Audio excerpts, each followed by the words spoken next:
itself came from early 2008 or maybe 2007. I started a record label along with doing shows in a house called Air House. I decided to do a record store and music venue.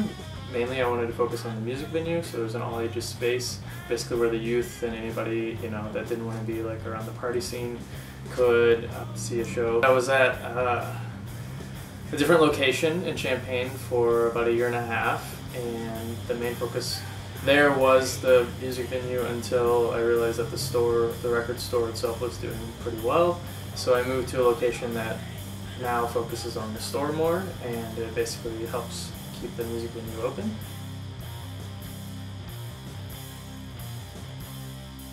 It's gone a long way. In 2 years, it's self-sustaining. It's not something I have to put a lot of money into myself anymore, which is very nice. Ideally, it'd be great if it was something that was a paid job and maybe I could have paid employees, but even if that doesn't become a thing, it's still, I think, awesome that it exists and is able to like sustain itself. I try and focus a lot on more underground stuff.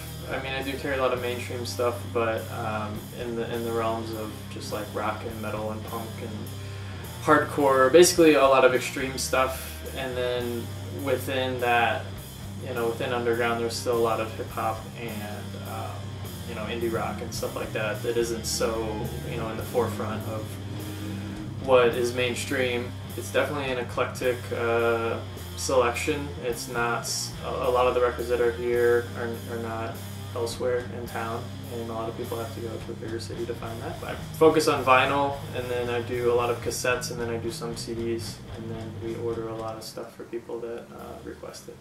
The local section is basically just anybody that I know has put something out. I contact them, or they come in and they bring in the records, their cassettes, CDs, vinyl, and we sell it on consignment. I'd say like the indie rock shows and then the occasional hardcore shows do really well. What I'd like to happen here is, what's kind of started to happen is more people in the community get involved and book their own shows. So the kind of music that they want to come here, bands that come play here, is what they book, as opposed to just complaining about it and not,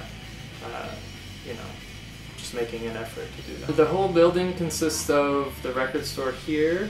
If you go into the lobby and up the stairs is Action Jackson Comics and Farm League Skate Shop. And then there's Mirrors Technologies, who they repair any kind of like computers or iPhones or anything. And then if you go into the lobby and go downstairs, it is the music venue. So it's almost like a basement feel, and that's where the shows happen. It's not a huge space. None of the spaces here are, but don't really need a whole lot of space for what we do since we're small businesses. The artwork that is there now is Jess Baylor, and they are very large paintings. There's a series she did for Boneyard Arts Festival, which is still up through May 16th.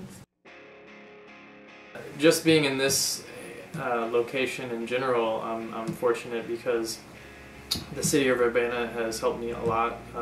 Anything that I need addressed, they're always quick to help with that. It's also nice to kind of be somewhat of a staple now. We've only been around for 2 years, but a lot of people, say that they love the place and that they wouldn't know what to do without coming to shows here or being able to get the records they buy here.